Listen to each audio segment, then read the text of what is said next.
कथन कितने, कथन माने कहना, कोई किसी बात को कहेगा वही कथन। अच्छा, कथन कितने प्रकार का हो सकता है? दो ही हो सकता है, या तो प्रत्यक्ष नहीं तो अप्रत्यक्ष, या तो डायरेक्ट नहीं तो इनडायरेक्ट। प्रत्यक्ष कथन स्पीच दो प्रकार का होता है, डायरेक्ट और दूसरा होता है इनडायरेक्ट। डायरेक्ट माने होता है प्रत्यक्ष, प्रत्यक्ष माने कोई किसी बात को कहता है हम वैसे ही डिलीवर कर देते हैं ना। अच्छा, इनडायरेक्ट माने क्या होता है?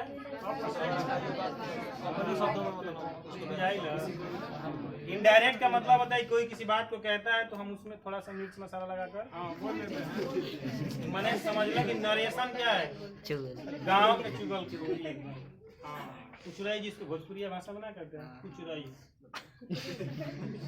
पुराने जमाने में इस शब्द का यूज किया था। कुचराई का मतलब होता है कि कोई अगर किसी बात को कहता था तो गांव की जो पुरानी औरतें थी वो उस बात को बढ़ा चढ़ाकर किसी के सामने ले जाकर पेश करते, उसमें और मिर्च मसाला। तुम कह दोगे कि हम उसको मारेंगे तो जाके कहते कि कहत रहा कि मारे ना, गोली से मार ऐसा मारेंगे कि वो दिखाइए नहीं देगा। उसमें मिर्च मसाला, जैसे हमने कुछ कहा, मान लो कुछ बता ही रहे, मोबाइल में है, इस मोबाइल को हमने आपको दिया बिना कवर का। अगर आप ठीक ठाक हो, समझदार हो तो इस मोबाइल में कवर लगवा के दे दोगे। लगवा के दे दोगे ना। अच्छा, बिना कवर का देंगे, वैसे ही तुम मुझको वापस कर दिए तो डायरेक्ट हो गया, जैसे दिया वैसे वापस कर दिया। अब इसने आपने इसमें कवर लगवाया, इसका ग्लास लगवाया, परिवर्तन हुआ ना, ये परिवर्तन है ना। वैसे ही ठीक इसमें भी है, कोई किसी बात को कहता है तो दो ही तरीका होता है, तो डायरेक्ट नहीं तो कहेगा तो वैसे ही कह देंगे, नहीं तो उसमें अपने पास से जोड़ देंगे। तो डायरेक्ट का मतलब होता है कि जब कोई किसी बात को कहता है, डायरेक्ट स्पीच का मतलब होता है कि अगर कोई किसी बात को कह रहा है तो उसको हम वैसे ही रख देंगे, उसमें कोई भी परिवर्तन नहीं। तो डायरेक्ट स्पीच में परिवर्तन नहीं होगा, मतलब इसमें double inverted comma, double quotation mark भी इसको कहते हैं। इन्वर्टेड इसलिए होता है क्योंकि यहाँ उल्टा दिया जाता है। इन्वर्ट का मतलब होता है उल्टा दिया जाता है ना। आरवी और आरएस को अलग करता है कौन? तो डबल इन्वर्टेड कामा और एक सिंगल नीचे वाला कामा जिसको बोलते वो अलग करता है ना। लिख लो एक बार,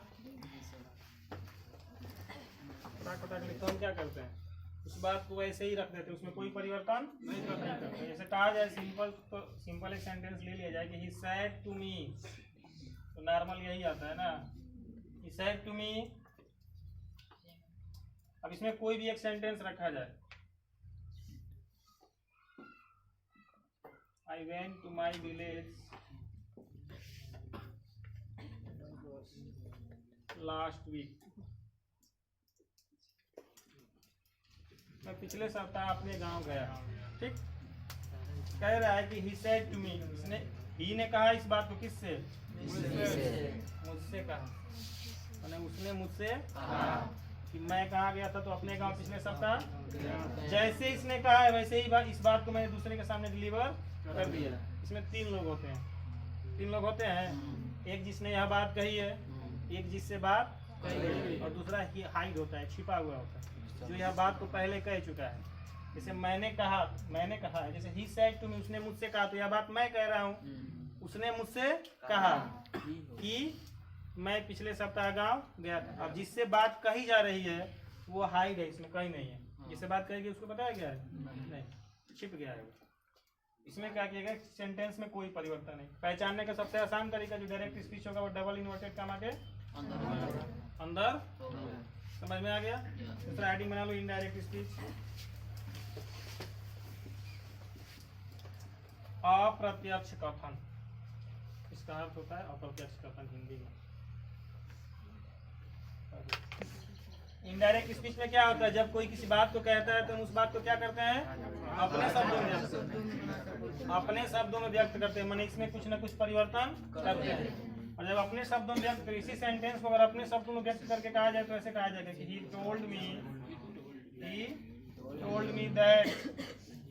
told me that he had gone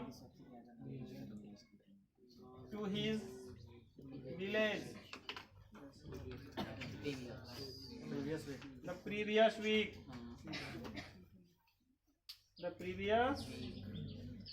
देखो कितना शब्द बदला है इसमें, कितना परिवर्तन हुआ, ध्यान देना। यही इन्हीं परिवर्तनों पर नरेशन आधारित भी होता है। पहला परिवर्तन हुआ, दूसरा प्रयोग, मैंने यहाँ परिवर्तन नहीं हुआ है, लेकिन इन्वर्टेड कॉमा को हटा के क्या लगा दिया गया है, 2 हो गए, 3 4 और यहाँ देखो 5। या तो यहाँ भी हो गया प्रोनाउन का पर्सन, ठीक है, यहाँ भी परिवर्तित हुआ है। अब इनको बांट लो, कितने शब्द बदले हैं, तो इसमें बदला है 1 2 3 4 5 6 और 7। लेकिन जब 7 को बांटोगे तो 5 में आ जाएगा, 5 ही परिवर्तन होंगे। 5 परिवर्तन कौन कौन होंगे, तो पहला होगा, उससे पहले ये समझ लो, देखो ये जो डायरेक्ट स्पीच है 2 भाग में है, एक इन्वर्टेड कॉमा के और दूसरा इन्वर्टेड कॉमा से बाहर। तो जो इन्वर्टेड कॉमा से बाहर वाला हिस्सा होता है, ये जो इन्वर्टेड कॉमा से बाहर का हिस्सा होता है, ये होता है रिपोर्टिंग वर्ब। क्या होता है, रिपोर्टिंग वर्ब। शॉर्ट फॉर्म में इसको क्या कहेंगे, आरवी कह सकते हैं। अच्छा, इन्वर्टेड कॉमा के अंदर वाला जो हिस्सा है वो क्या हो गया, रिपोर्टेड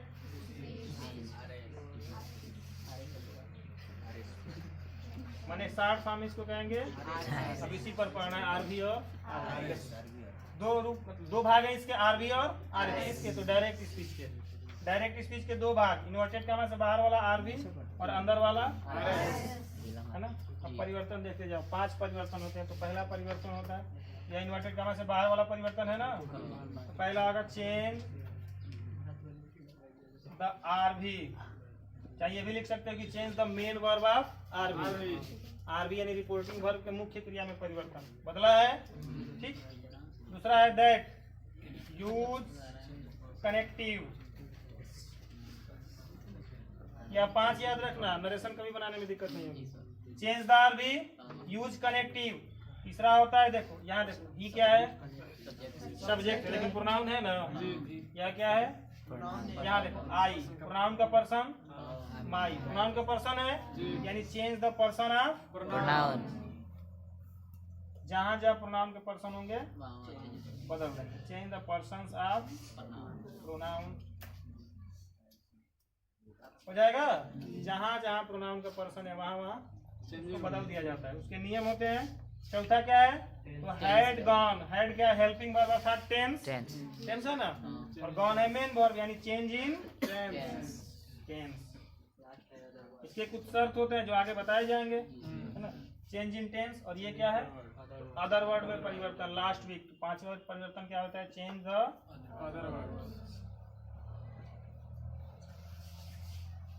अदर वर्ड। बस यही 5 परिवर्तन है।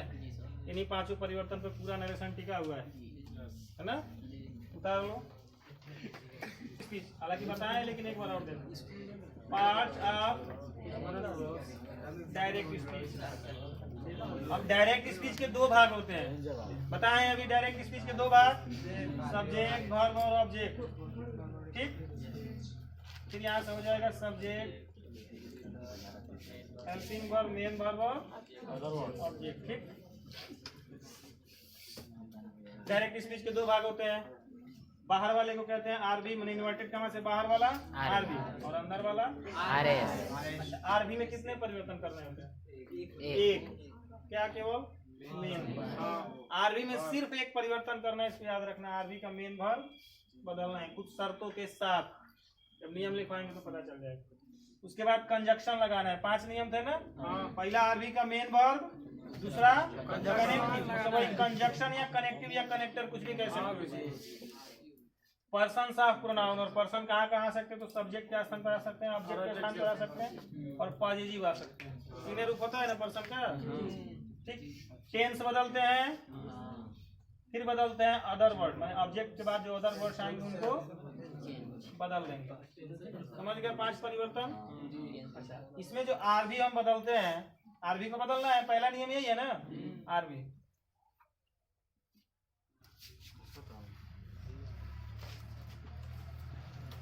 अच्छा, इन 5 नियमों को 2 भागों में बांट दिया जाता है, स्पेशल रूल और जनरल रूल।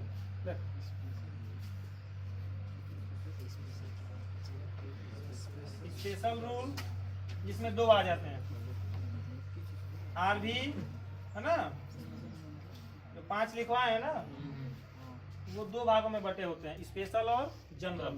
स्पेशल में होता है आरबी और कनेक्टिव, माने कंजक्शन है ना, आरबी और कंजक्शन अर्थात कनेक्टिव। और दूसरा होता है स्पेशल हो गया जनरल रूल। जनरल रूल माने होता है सामान्य नियम। सामान्य नियम इसलिए कहा जाता है कि यह सब में लागू होता है। कहीं भी अगर प्रोनाउन का पर्सन आएगा तो बदलेगा, चाहे सेंटेंस का कोई भी प्रारूप हो। तो जनरल रूल इसको कहा जाता है। इसमें 3 आ जाते हैं, पर्सन्स ऑफ प्रोनाउन,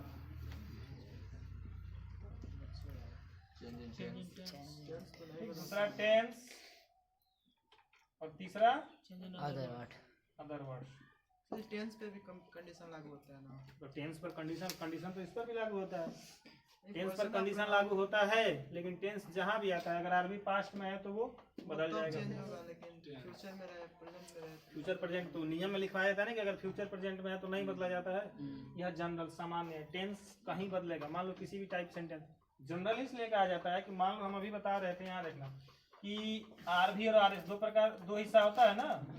मान लो यह आरबी हो गया, यह हो गया हमारा आरएस, ठीक। तो मान लो यह 5 प्रकार के सेंटेंस के प्रारूप पर आएगा ना। या किसी भी सेंटेंस पर आ सकता है और किसी भी टेंस में हो सकता है। दोनों स्वतंत्र है, किसी भी टेंस में आ सकते हैं, कोई नियम नहीं किसी टेंस में आएंगे। डायरेक्ट में दोनों स्वतंत्र हैं। तो मान लो यह किसी भी सेंटेंस के प्रारूप पर आ सकता है, असर्टिव पर आ सकता है, इंट्रोगेटिव पर आ सकता है, ऑब्जेक्टिव पर आ सकता है, इंपरेटिव पर आ सकता है, एक्सक्लेमेटरी पर आ सकता है ना। 5 में से किसी पर आ सकता है। 5 में कहीं भी अगर टेंस बदलना होगा तो बदलेंगे कब? जब यह पास्ट में होगा तब। तो यह नियम लागू है सब पर ना, इसीलिए इसको जनरल में रखा जाता है। समझ में आ गया? ये तो उसके परिवर्तन है, इसके फिक्स नियम होते हैं तीनों के। इसके फिक्स नियम होते हैं ना। हाँ? होता है सन 1 2 3 सन होता है ना। इसको विस्तार से भी बताएंगे। पहले पहला परिवर्तन देखिए। हालांकि 2 भागों में बांटा जाता है, स्पेशल और जनरल। आप सिर्फ 5 परिवर्तन याद रखिएगा, नरेशन बनाने में दिक्कत नहीं होगी। 5 को मिला के भी याद रखो तो भी आपको दिक्कत नहीं होगी। RB, conjunction, person of pronoun, tense और अदर वर्ड, 5 ही परिवर्तन नरेशन में होते हैं। कोई भी सेंटेंस बनाओ तो इन 5 पर ध्यान देना कि ये 5 परिवर्तन करना है। तो पहला परिवर्तन क्या होता है हमारा? आरबी होता है। आरबी होता है ना। आरबी को कैसे बदलते हैं? उतार लो, आगे बढ़ो।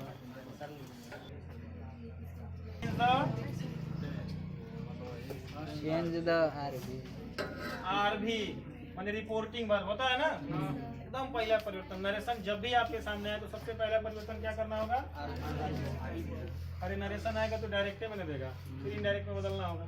तो डायरेक्ट में देगा तो सबसे पहले क्या देखेंगे हम? आरबी किसके अनुसार बदलता है? आरएस के सेंटेंस के प्रकार के अनुसार, माने उसके प्रारूप के अनुसार। देखो आरबी को आरएस के सेंटेंस के, अच्छा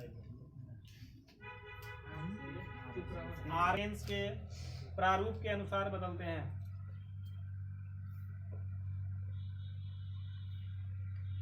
आरबी को आरएस के सेंटेंस के प्रारूप के अनुसार बदल देते हैं।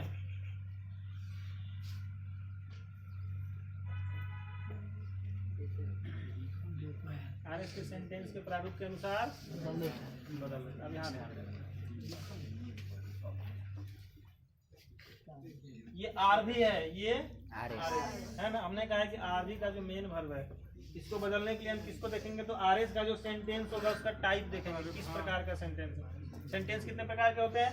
5 प्रकार के सेंटेंस होते हैं। पहला होता है असर्टिव, दूसरा होता है इंट्रोगेटिव होता है ना, और तीसरा होता है इंपरेटिव, चौथा होता है ऑप्टेटिव, और 5वां होता है exclamatory.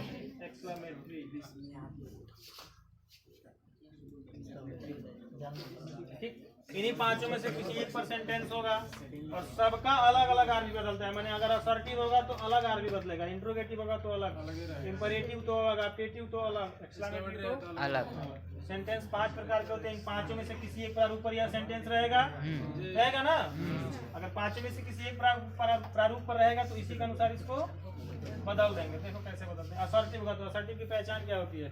Subject plus helping verb plus उसमें ऑब्जेक्ट। उसकी शुरुआत हमेशा सबसे पहले सब्जेक्ट नाउन या प्रोनाउन से, यानी वह घटनाओं को स्वीकार करता है। तो किसी न किसी नाउन या प्रोनाउन से सेंटेंस की मतलब समझ जाओ कि इसमें सबसे पहले सब्जेक्ट आए, हेल्पिंग वर्ब आए, चाहे मेन वर्ब आए और मेन वर्ब के बाद ऑब्जेक्ट और लास्ट में फुल स्टॉप हो, वह सेंटेंस क्या होता है?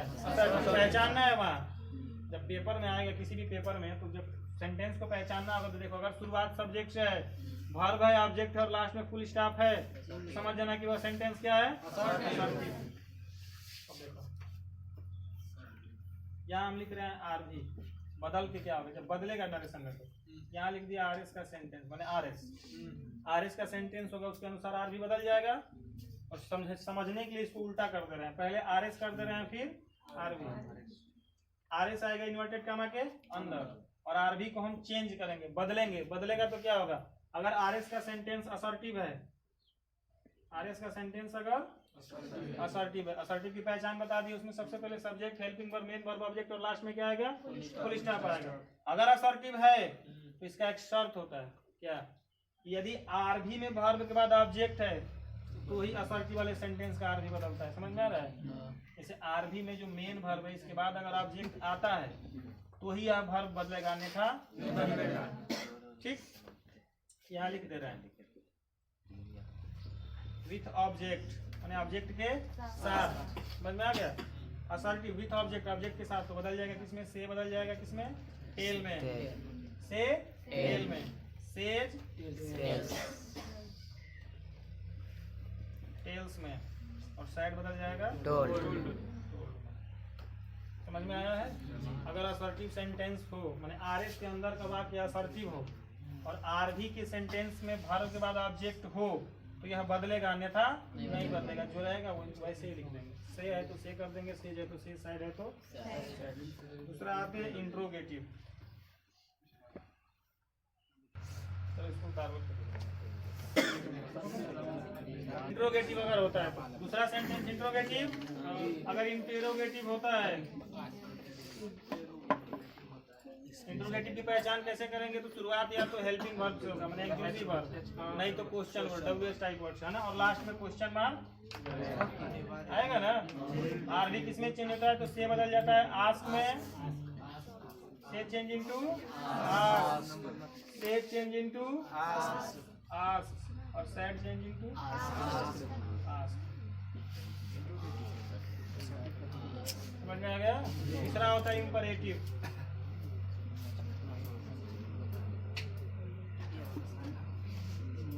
इंपरेटिव का मतलब होता है आज्ञा सूचक वाक्य। इसकी शुरुआत मुख्यतः V1 से होती है। इससे होती है V1 से या फिर डोंट से, नहीं तो रिक्वेस्टेड वर्ड से, प्रार्थना सूचक शब्दों से। देखो इसकी शुरुआत 3 चीजों से होती है, या तो वर्ब के फर्स्ट फॉर्म से होगी, या फिर डोंट से होगी ना, या फिर रिक्वेस्टेड वर्ड से। वो सेंटेंस इंपरेटिव होगा। अब देखो इंपरेटिव सेंटेंस आज्ञा सूचक होता है तो इससे कई प्रकार के भाव निकलते हैं, निकलते हैं ना। जैसे आज्ञा का माने आदेश का भाव आ सकता है, प्रार्थना माने अनुमति का भाव आ सकता है, सलाह का भाव आ सकता है, माने वही समझौता, सलाह या सुझाव का भाव आ सकता है ना। जिस प्रकार का इसका भाव होगा इस सेंटेंस का, है ना, उसी प्रकार से आर भी बदलता है। मान लो कि यह सेंटेंस अगर आदेश का भाव दे रहा है, आर्डर्ड कर देंगे। क्या कर देंगे? आदेश के लिए, इसके लिए। अच्छा ये भी देखना कि अगर से है तो केवल आर्डर करना, सेज है तो आर्डर, और सैड है तो आर्डर। ठीक, कमांड भी कर सकते हो, कमांडेड, ठीक है। और आदेश के लिए आर्डर, ठीक। रिक्वेस्टेड कर देंगे किसके लिए? प्रार्थना के लिए। एडवाइज कर देंगे इसके लिए, कर देंगे। सजेस्टेड कर देंगे, सुझाव के लिए। ये सब कब बदलेंगे? जब आरएस का सेंटेंस इंपरेटिव होगा। आरएस का सेंटेंस इंपरेटिव होगा, जिस प्रकार का भाव देगा उसी प्रकार से बदल देंगे। अगर आदेश का भाव है और अगर प्रार्थना कर रहा है, सलाह है तो एडवाइस, सुझाव है तो सजेस्टेड। प्रपोज भी रखा जाता है प्रस्ताव के लिए, है ना? प्रपोज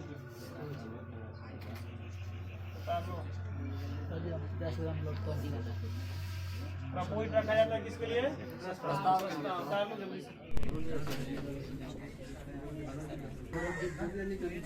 ऑप्टेटिव में चौथा ऑप्टेटिव था।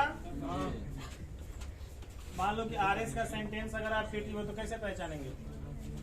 आरएस का सेंटेंस अगर ऑप्टेटिव है तो कैसे पहचानेंगे? या तो आशीर्वाद देगा, अभिशाप देगा, या फिर प्रार्थना करेगा, या फिर इच्छा जाहिर करेगा, यही ना? अब इसको पहचानते कैसे हैं? सबसे बड़ी एक्सक्लेमेशन मार्क है। हाँ, एक्सक्लेमेशन मार्क्स तो होता है, लेकिन एक्सक्लेमेशन मार्क तो एक्सक्लेमेटरी सेंटेंस में भी होता है ना? इसको पहचानते कैसे? यहाँ ध्यान देना, जो ऑप्टेटिव सेंटेंस होता है, ध्यान देना, इसमें मे आ सकता है। मे के बाद एक सब्जेक्ट आ जाता आता है, मे के बाद सब्जेक्ट आ सकता है, ऐसा संभावना है कि मे नहीं भी आ सकता है। एक्सक्लेमेटिव और ऑप्टेटिव में अंतर ये होता है, दोनों में एक्सक्लेमेशन मार्क आते हैं। अंतर क्या होता है? कोई सारे वाक्यों में नहीं, कुछ वाक्यों में ये अंतर स्पष्ट हो जाता है। जैसे मान लो एक्सक्लेमेटरी वाले जो सेंटेंस होते हैं उसमें एक्सक्लेमेशन वर्ड आता है, एक्सक्लेमेशन वर्ड के बाद एक्सक्लेमेशन मार्क आ जाता है, या फिर इसमें जो सेंटेंस व्हाट या हाउ से शुरू हो उसमें एक्सक्लेमेशन मार्क कहाँ चला जाता है? अंत में जाता है ना? और ये भी संभावना है कि इनके साथ और भी कोई एक्सक्लेमेशन मार्क आया तो यह चिन्ह उसके बाद आता है। जैसे पहले जब वाओ आता है, इसी के बाद आ जाएगा, फिर रखेंगे व्हाट इसके बाद जो भी सेंटेंस आगे दे दो। ऐसे भी सेंटेंस आते हैं जहां भी एक्सक्लेमेशन वर्ड आएगा उसके तुरंत बाद एक्सक्लेमेशन मार्क होगा ना? और अगर सेंटेंस व्हाट या हाउ से शुरू होता है तो अंत में आ जाएगा एक्सक्लेमेशन मार्क। किस सेंटेंस में आएगा? एक्सक्लेमेटरी। ऑप्टेटिव में नहीं, ऑप्टेटिव में केवल अंत में आता है। ऑप्टेटिव में कहाँ आता है? अंत में आता है। पहचान इसकी यही होती है। इसमें मे लगा होगा, may God bless you, may you live long, may you go to hell, यही सब होता है ना? या तो मे लगा होगा, मे नहीं भी लगा होगा तो भी पहचान जाएंगे, क्योंकि इसमें ना तो कोई एक्सक्लेमेशन वर्ड होगा, एक्सक्लेमेशन वर्ड कोई नहीं होगा, लेकिन एक्सक्लेमेशन मार्क होगा ना। अगर ऑप्टेटिव है तो ऑप्टेटिव सेंटेंस भी कम से कम 4 प्रकार के भाव प्रकट करते हैं: आशीर्वाद का, इच्छा का, प्रार्थना का और शाप का, अभिशाप का होता है। उसके अनुसार आरभी को बदल देते हैं। जिस प्रकार का इसका सेंस आ गया उस प्रकार से आरभी बदल जाएगा। इसका सेंस जिस प्रकार से आ गया, मान लो आशीर्वाद का भाव आ रहा है तो हम रख देंगे ब्लेस्ड, ठीक? आशीर्वाद के लिए रख सकते हैं।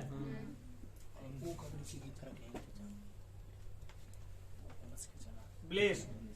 अब मान लो कि अभिशाप का भाव आ गया तो हमने रख दिया कर्स्ड,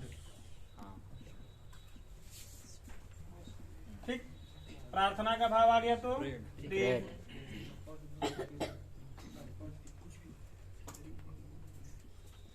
और उसके बाद मान लो इच्छा का भाव आ गया तो हमने रख दिया और यहाँ ध्यान देना है, विश्ड और ब्लेस्ड का प्रयोग इस जगह कर सकते हैं। कहने का मतलब अगर आशीर्वाद भी दे रहा है तो भी आप विश्ड या ब्लेस्ड दोनों में से किसी एक का प्रयोग कर सकते हैं। उतार लो एक्सक्लेमेटरी सेंटेंस पर, ठीक?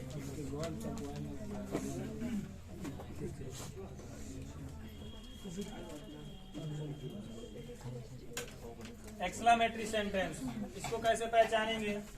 एक तो इसकी शुरुआत होती है एक्सक्लेमेशन वर्ड से, किससे होती है? एक्सक्लेमेशन और इसके तुरंत बाद आता है एक्सक्लेमेशन मार्क। दूसरा जो इसकी शुरुआत होती है वो होता है व्हाट या हाउ से, ठीक? इसके बाद लास्ट में आता है एक्सक्लेमेशन मार्क। या फिर ये भी संभावना है कि पहले एक्सक्लेमेशन वर्ड आ जाए, है ना? उसके बाद व्हाट या हाउ आ जाए। एक्सक्लेमेशन वर्ड के तुरंत बाद आएगा एक्सक्लेमेशन मार्क, फिर आएगा व्हाट या हाउ। 3 तरीके से पहचान सकते हो एक्सक्लेमेटरी सेंटेंस को। उसकी शुरुआत या तो एक्सक्लेमेशन वर्ड और उसके तुरंत बाद एक्सक्लेमेशन मार्क। व्हाट या हाउ से शुरू होगा तो लास्ट में एक्सक्लेमेशन मार्क आ जाएगा, आएगा ना? और तीसरा होता है एक्सक्लेमेशन वर्ड के तुरंत बाद एक्सक्लेमेशन मार्क, उसके बाद व्हाट या हाउ। इस प्रकार से सेंटेंस कहीं भी दिखाई दे समझ लेना कि वो एक्सक्लेमेटरी सेंटेंस है। अब इसमें भी कई प्रकार के भाव आते हैं। एक्सक्लेमेटरी सेंटेंस का मतलब होता है अचानक उठने वाले भाव। वो भाव तो कुछ भी हो सकता है ना, सुख दुख आश्चर्य घृणा विदाई कुछ भी हो सकता है ना? तो जिस प्रकार का भाव उस प्रकार से इसको बदल देते हैं, लेकिन बदलने से पहले क्या करते हैं, अगर आरएस का सेंटेंस एक्सक्लेमेटरी है, अब इसके साथ क्या करते हैं हम, एक्सलैम्ड विथ रखते हैं, जो सैड होता है उसको बदल देते हैं एक्सलैम्ड में, एक्सलैम्ड विथ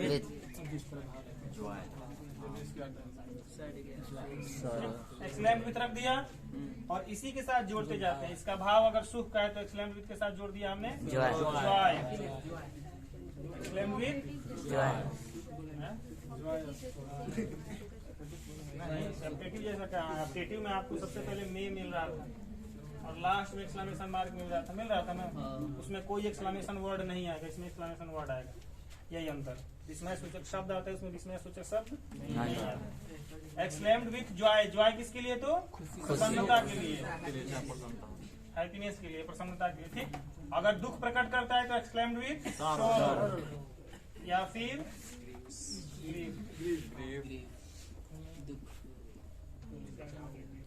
एक्सक्लेम्ड विथ सोरो या ग्रीफ। आश्चर्य प्रकट कर रहा है तो सरप्राइज, एक्सक्लेम्ड विथ सरप्राइज, आश्चर्य, ठीक है ना। प्रशंसा कर रहा है तो प्रेस,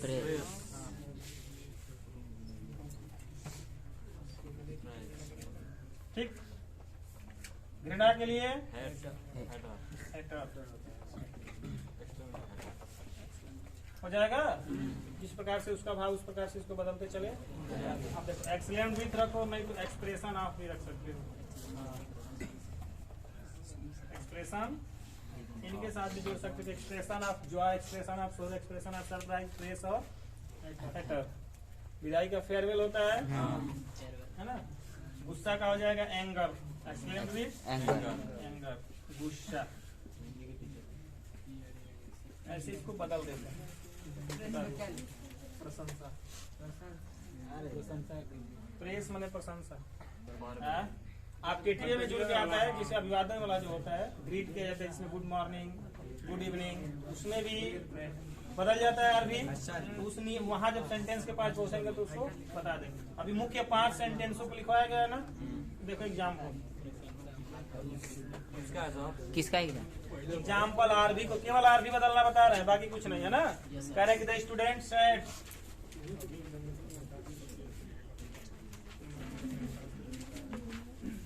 द स्टूडेंट सेड, अब इसमें कहा है कि loss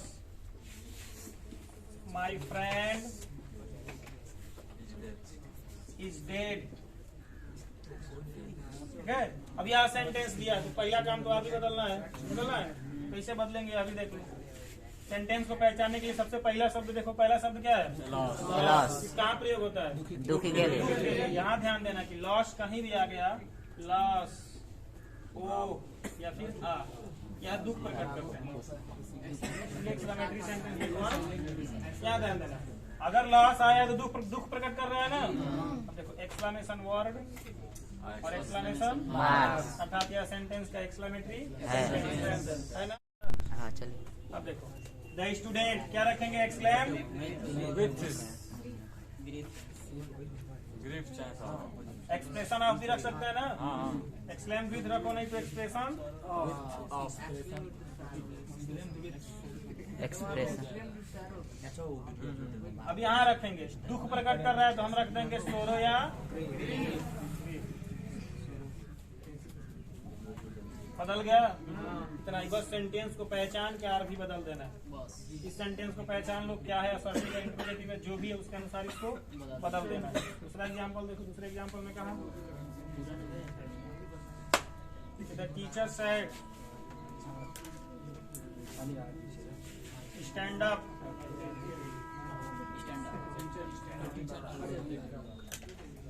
stand up on the bench, है ना। कह रहा कि टीचर सेड, यहाँ ध्यान देना। अब सेंटेंस को यहाँ भी पहचाना है, क्योंकि हमको आर भी बदलना है, केवल आर भी बदलना बता रहा है। ये अभी छोड़ दिया। तो कह रहा है कि स्टैंड अप, पहले सेंटेंस पहचानो। अगर पहला परिवर्तन करना है, सबको पता है कि अगर नरेशन बनाना शुरू करेंगे तो सबसे पहला परिवर्तन क्या होता है? आरबी को बदलते हैं। पहला यही है ना। और बदलने के लिए क्या देखेंगे तो आरएस के अंदर का जो सेंटेंस है उसका प्रारूप, क्या सेंटेंस किस प्रारूप पर है, असर्टिव है, इंट्रोगेटिव है, एब्जेक्टिव है, इंपेरेटिव है कि एक्सक्लेमेशन। यहाँ हम देख रहे हैं कि जो पहला शब्द है वो है वर्ब का फर्स्ट फॉर्म है ना। वर्ब का फर्स्ट फॉर्म, उससे कौन सा सेंटेंस शुरू होता है? इंपेरेटिव शुरू होता है। इंपेरेटिव होता है। इंपेरेटिव में कई प्रकार के भाव आते हैं। यहाँ करें कि stand up on the bench, bench पर खड़े हो जाओ, ऑर्डर दे रहा है। वैसे भी अध्यापक ऑर्डर दे रहा है। लिख देंगे द टीचर ऑर्डर। सैड है तो ऑर्डर हो जाएगा ना। आप भी बदलना चाहेंगे? अभी और एग्जाम्पल बताएंगे, पहले इसको बता दो।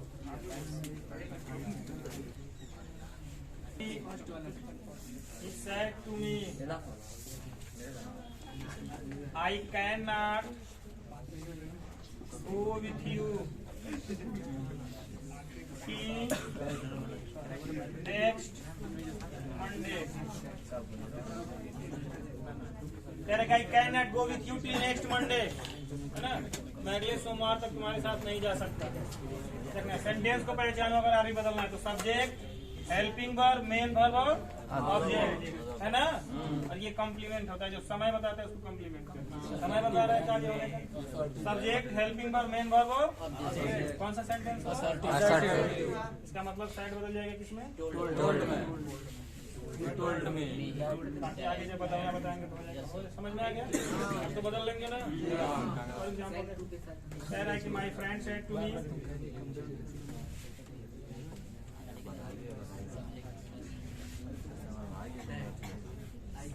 May you lead a happy life. May you lead a happy life. अगला सेंटेंस दिया है कि May you lead a happy life. भगवान करे कि तुम प्रसन्नता पूर्वक अपना जीवन जियो। तुम प्रसन्नता पूर्वक अपना जीवन जियो। यहाँ देखो शुरुआत किससे है? मे से। अंत में एक्सक्लेमेशन मार्क है। कौन सा सेंटेंस? अपडेटेड। इसमें आशीर्वाद दे रहे हैं। मान के चलो कि आशीर्वाद दे रहे हैं, इच्छा प्रकट कर रहा है कि तुम बहुत दिन तुम प्रसन्नता पूर्वक अपना जीवन जियो। अगर मे से शुरू है तो अपडेटिव है, आशीर्वाद दे रहा है। चाहे माई फ्रेंड है तो इच्छा प्रकट कर रहा है, तो यहाँ रख देंगे my friend. My friend sad को चेंज कर देंगे विश दिया ब्लेस्ड। दोनों में से कोई एक रख सकते हैं।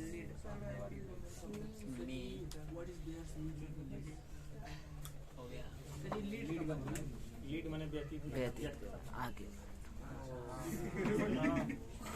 वो लीड का प्रयोग जीवन व्यतीत करने के लिए ज्यादा होता है। जीवन व्यक्त करना का होता है लीड अ लाइफ।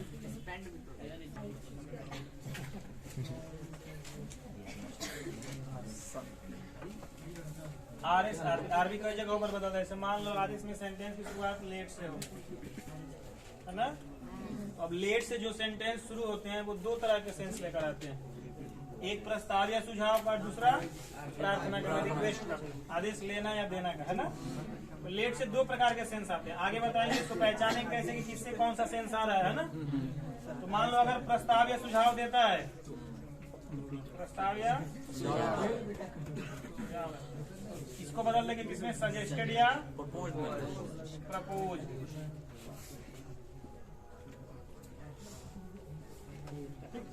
और अगर आज्ञा ले रहा है मतलब अनुमति मांग रहा है तो रख देंगे रिक्वेस्टेड। और आदेश दे रहा है तो ऑर्डर। तो पता ही है कमांड। यहाँ ध्यान देना, कमांड भी हो सकता है आदेश का। लेट से दो प्रकार के सेंस आते हैं, उनको पहचानते कैसे हैं? तो देखो अधिकाधिक सेंटेंसों में अगर लेट के बाद ऑब्जेक्टिव के साथ है फिक्स है। अगर यह ऑब्जेक्टिव के प्लूरल है तो यह फिक्स है कि प्रस्ताव या सुझाव ही रखेगा। अधिकाधिक सेंटेंसों में, सब में नहीं होता है। तो अधिकाधिक सेंटेंसों में ये होता है कि लेट के बाद अगर ऑब्जेक्टिव केस आ गया तो फिक्स है क्या रखेगा? प्लूरल आ गया तो क्या रखेगा? प्रस्ताव या सुझाव, प्रपोज या सजेस्टेड। और अगर लेट के बाद ऑब्जेक्टिव केस सिंगुलर हो गया तो मान लेते हैं तो यह आज्ञा लेना या देना। समझ में आ गया? क्राइड भी होता है। क्राइड का भी प्रयोग करते हैं। समझ गई है क्या? उसके बाद अगर इच्छा वाला होता है, डिजायर वाला। डिजायर वाला भी होता है, बता रहा हूँ अभी। हाँ यू आ जाए वो क्या? Objective you let you. हाँ तो बाई नेचर अगर यू से दो प्रकार के सेंस आते हैं ना, वहाँ उसका सेंस निकालना पड़ता है। इसीलिए कहें कि अधिकाधिक, सब में नहीं, अधिकाधिक सेंटेंसों में, क्योंकि वहाँ उसका सेंस लेना पड़ता है। फिर यू अगर एक व्यक्ति के लिए है, आज्ञा देगा, अनुमति लेगा। अगर एक से अधिक के लिए है तो प्रपोज या सजेस्टेड, यही करेगा ना। वेट के बाद सिंगुलर ऑब्जेक्ट आता है तो ऑर्डर कैसे देगा? आदेश भी दिया सकते हैं कि let him do this work, उसे इस कार्य को करने दो। आदेश दे रहा है ना, हाँ, आदेश दे रहा है। Let him do this work, उसे इस कार्य को करने दो। तो यहाँ आदेश दे रहा है, जी उस प्रकार से बदल जाता है। इसके बाद देखो, अगर ग्रीट वाला सेंटेंस अभिवादन किया जाता है ना, जैसे आ गया ना, गुड मॉर्निंग,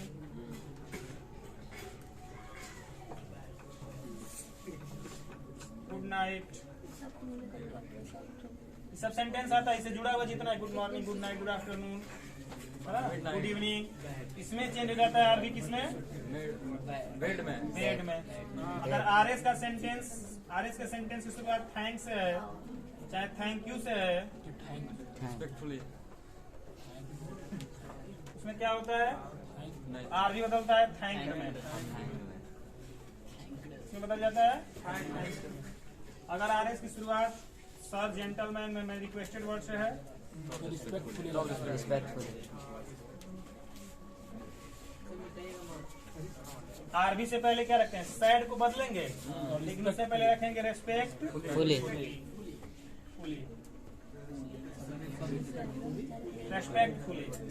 आगे जो भी होगा उसके हिसाब से सैड को, यही है सब।